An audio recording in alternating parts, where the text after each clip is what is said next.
Hi guys, welcome back to my XVS guide. Now I'm gonna review the 5 stars characters Itachi. So let's begin from her stats. Like you can see that her stats is like other top tier breakers on the global, okay? So she gets 150% attack, quite amazing for a breaker because it is better than Van. For other stats, I'm also quite happy to see this because yes, she is quite durable. Okay, 70% defense and spirit, and she has 50% human killer. So she can be useful on that dark vision, okay?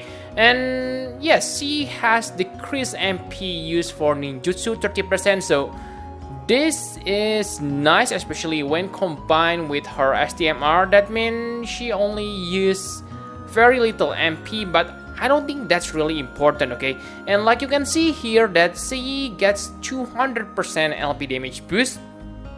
That's amazing, but it's just too bad her LP is not that damaging. You will see later. Okay, and like you can see, she has permanent triple cast, which is nice, and minus 50% encounter rate and 20% physical evasion. So yes, I must say quite nice, quite durable, but I think Seeker of Freedom 1 is better. Okay, so enough about stats, now let's take a look on her abilities. So, she is a chainer and breaker at the same time.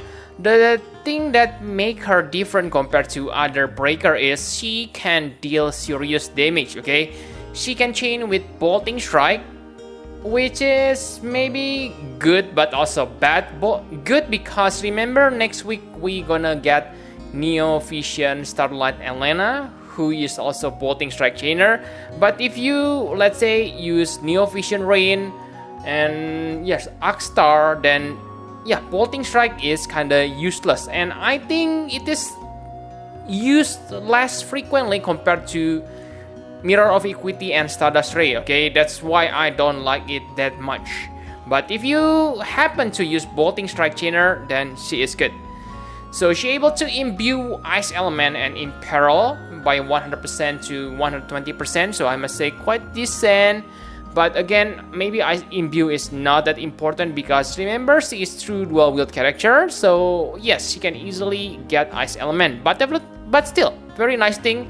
She also has one AoE physical evasion buff, okay, very nice, especially when you combine her with Yoshikiri, because yes, Yoshikiri doesn't have spammable AoE physical evasion. So with 50% physical mitigation from Yoshikiri and this one, you get better survivability for your party. And she still has 100% human and beast killer buff to herself, okay? But that only lasts for 2 turns. And another annoying thing is this buff is avalanche kick. So yes, why avalanche kick? I'm not sure why. What are they trying to do here? Are they trying to prevent her chaining while buffing herself when on the battle? I'm not sure, okay, why they make avalanche kick. This is really, sorry to say, really bull decision, okay? Why avalanche kick? Please explain to me why it is avalanche kick, not bolting strike, okay? And okay, that's for the thing that I hate from her, but still she can break 75% all stats, okay, from all enemies. It is not in one skill, so it is individual break. So you need to select 3 abilities to break attack, magic, defense, or spirit. Okay, that's not a problem because she has permanent triple cast, right? But yes, I don't think you need to have both defense and spirit break on the same turn because basically, yeah, I believe you use physical or magical attacker. If you bring magical attacker, then use the spirit break. If you bring physical attacker, use defense break. I don't think you need 2 type of breaks unless you use hybrid character. And 75% are spammable breaks. She has 80% breaks from her cooldown ability, and it is available from the first turn, so I must say she is pretty decent breaker even on this point of the game. And her Magnus ability will break 85% all stats, but it only lasts for one turn, so what? I don't think it is that good. Okay, sure, I must admit 85% breaks are good, but if 85% breaks is the thing that you search, you should go for Healing Avatar Lit or Seeker of Freedom 1. Okay, and now, like you can see that her damage on the table are quite good. Okay, she can deal about 69 times damage per cast using her break. So when you break enemies, you don't need to worry about your damage. Your damage is still gonna be high. But again, to reach this maximum damage, you need to use her limit burst, and the damage modifier only lasts for 2 turns. So yes, she is not easy to use character. You kinda need to timing your attack. If you don't time your attack, then this breaks only deal about 40 times damage, which is nice, but not amazing at all. Okay, but yes, I admit it that she has quite insane burst damage.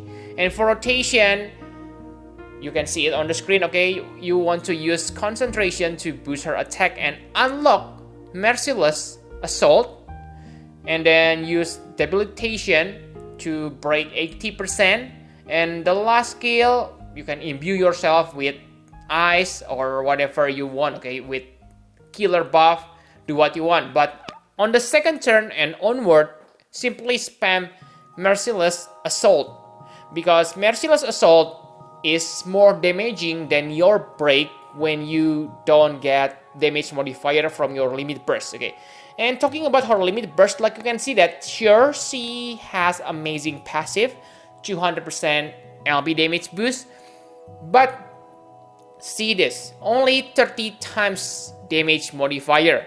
So she has 100% LB damage buff to herself. That means she gets 300% LB damage boost. But with that 300%, that means she only deal 120 times. Not amazing at all, right? And luckily, this limit burst is only one hit, so you can finish the enemy really easy using this. And this will unlock quadruple Hisame arts for 2 turns. So after this, you can spam 4 breaks to maintain your all stats breaks to the enemies, which is nice. Okay, just count again, about 69 times 4, that's about 280 times damage. Quite high, I must say, for 5-star character. Nice. Okay, and that's it for her abilities. Now let's talk about equipment. So for equipment, I must say that she probably not good as a provoker. Okay, so I can say that she is kind of like Van. Van is good provoker, breaker, and finisher. The difference is Itachi is only damage dealer, chainer, and breaker. I don't think she can become provoker without sacrificing her attacks.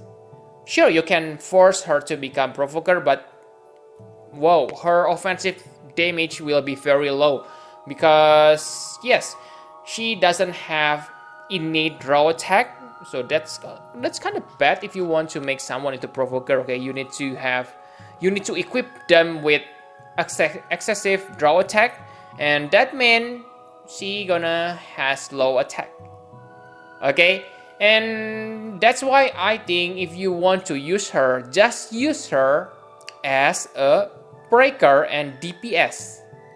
Okay, not as a provoker like Van. And yeah, as a breaker and DPS, I must say she is pretty good for 5-star characters. Okay, one of the best breaker at this point of the game. And that's, you only need to focus on building her attack and true dual wield. And yes, because she is a true dual wield character, it is easy to build her evasion. You can simply equip colorful Lei, and tada, she has amazing evasion. Okay, so yes, even when she cannot become provoker, she is still perfectly durable. Okay, nice, I must say. And for partner, simply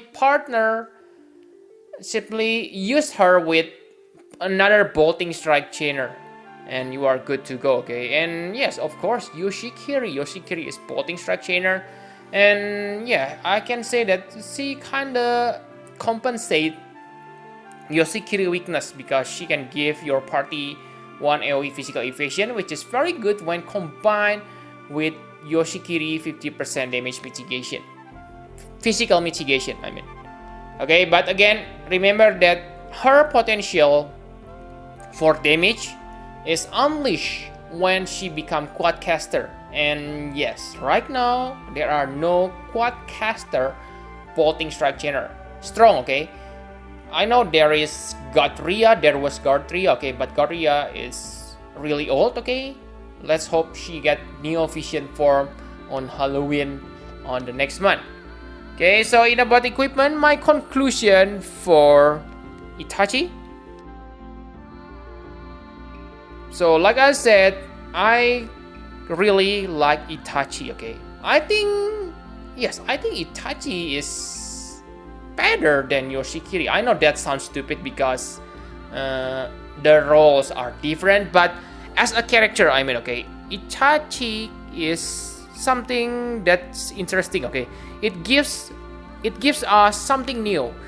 There was no bolting strike breaker on the past, so this time we get it. So this offer you like another party combination. So yeah, for Mirror of Equity, you want to use Healing Avatar Lead. For Finisher, you want to use one. And finally, we get a new bolting strike breaker, and I must say she is pretty decent. But again, if you already have breakers, then I don't think you need her unless you really need that bolting strike. Okay, and another good point is when she breaks, she still chain it. Okay, so it is not like Riku, because like you know that when Riku breaks using her normal abilities, she won't chain with Absolute Mirror of Kitty. That kinda require a little bit timing, but this time you don't need to time your attack because break also same as chaining. But I think the best feature of Itachi is her STMR. Okay, it is very nice. 80% attack boost with no weapon restriction. Okay, so you can equip it with any weapon. This is very decent, and it also gives you 50% true dual wield. So most true dual wield character get 150%. So with this one ability, you already reach your max, and you also get 80% attack boost. Very amazing. But the side effect, like you can see, that decrease MP used for ninjutsu. This is not for all characters.